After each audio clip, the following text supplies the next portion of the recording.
All right. Chapter 14. Shewing the necessity of mathematical knowledge and of the great power and efficacy of numbers in the construction of talismans, etc. The doctrines of mathematics are so necessary to and have such an affinity with magic that they who profess it without them are quite out of the way and labor in vain, and shall in no wise obtain their desired effect. For whatsoever things are and are done in these inferior natural virtues are all done and governed by numbers, weight, measure, harmony, motion, and light. And all things which we see in these inferiors have root and foundation in them, yet nevertheless, without natural virtues of mathematical doctrines, only works like to naturals can be produced. As Plato saith, a thing not partaking of truth or divinity, but certain images akin to them, as bodies going or speaking, which yet want the animal faculty, such as were those which amongst the ancients were called daedalus, images, and something in Greek, of which Aristotle makes mention, viz., the three-footed images of Vulcan and Daedalus moving themselves, which Homer saith came out of their own accord to the exercise, and which we read moves themselves at the feast of Harba, the philosophical exerciser. So there are made glasses, some concave, others of the form of a column, making the representation of things in the air seem like shadows at a distance, of which sort Apollonius and Vitellius in their books De Prospectivia and Speculus taught the making and the use. And we read that Magnus Pompeius brought a certain glass amongst the spoils from the east to Rome, in which were seen armies of armed men.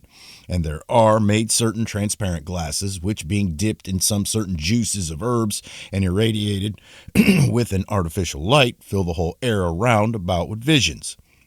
And we know how to make reciprocal glasses, in which the sun shining, all things which were illustrated by the rays thereof are apparently seen many miles off.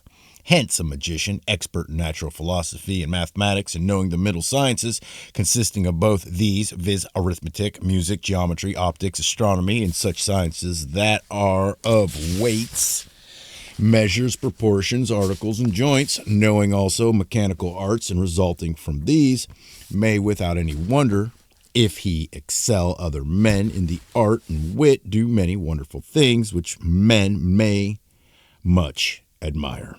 There are some relics now extant of the ancients, viz. Hercules and Alexander's pillars, the gate of Caspia made of brass and shut with iron beams, that it could by no art be broken, and the pyramids of Julius Caesar erected at Rome near the hill Vaticanus, and mountains built by art in the middle of the sea, and towers and heaps of stones such as I have seen in England put together by incredible art. But the vulgar, seeing any wonderful sight, impute it to the devil as his work, or think that a miracle, which indeed is a work of natural mathematical philosophy. But here it is convenient that you know that as by natural virtues we collect natural virtues, so by abstracted mathematical and celestial we receive celestial virtues, as motion, sense, life, speech, soothsaying, and divination, even in matter less disposed, as that which is not made by nature, but only by art. And so images that speak and foretell things to come are said to be made, as William of Paris relates of a brazen head made under the rising of Saturn, which they say spake with a man's voice. But he that will choose a dispossessed matter, and most fit to receive, and a most powerful agent, shall undoubtedly produce more powerful effects. For it is a general opinion of the Pythagoreans that as mathematical are more formal than natural, so also they are more efficacious. As they have less dependence in their being, so also in their operation. But amongst all mathematical things, numbers, as they have more of form in them, so also are more efficacious, as well to effect what is good and what is bad. All things which were first made by the nature of things in its first age seem to be formed by the proportion of numbers, for this was the principal pattern in the mind of the Creator. Hence is borrowed the number of the elements, hence the courses of times, hence the motion of the stars and the revolution of the heavens, and the state of all things subsist by the uniting together of numbers. Numbers, therefore, are endowed with great and sublime virtues, for it is no wonder, seeing there are so many occult virtues in natural things, although of manifest operations, that there should be in numbers much greater and more occult, and also more wonderful and efficacious. For as much as they are formal, more perfect, and naturally in celestials, not mixed with separated substances, and lastly, having the greatest and most simple connection with the ideas in the mind of God, from which they receive their proper and most efficacious virtues, wherefore they also are of most force and conduce most to the obtaining of spiritual and divine gifts. As in natural things, elementary qualities are powerful in the transmuting of any elementary thing. Again, all things that are and are made subsist by and receive their virtue from numbers. For time consists of numbers, and all motion and action, and all things which are subject to time and motion. Harmony also, and voices have their power by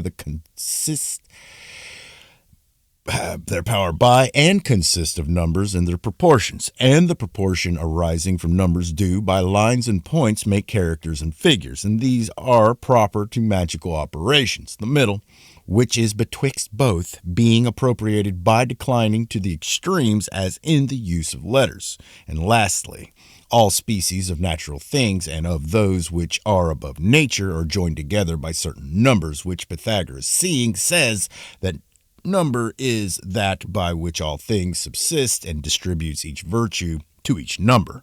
And Proclus says, number hath always a being, yet there is one in voice, another in proportion of them, another in the soul and reason, and another in divine things. But Themistocles, Boetius, and Averroes, the Babylonian, together with Plato, do so extol numbers that they think no man can be a true philosopher without them.